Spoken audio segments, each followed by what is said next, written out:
Se você soubesse o quanto Deus está perto de você agora, você parava de se chamar de fraco. Isaías 43:2 diz: quando você passar pelas águas, eu estarei com você. E quando passar pelos rios, eles não te submergirão. Tem gente que olha pra você e acha que tá tudo bem. Mas Deus vê a parte que você esconde, vê a exaustão, vê a saudade, vê a oração que virou silêncio.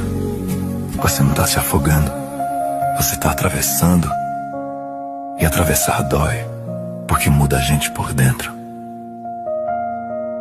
Então hoje, não tenta ser forte sozinho. Diz bem baixinho: pai, eu tô cansado. E deixa Deus fazer o que Ele faz melhor: ficar com você.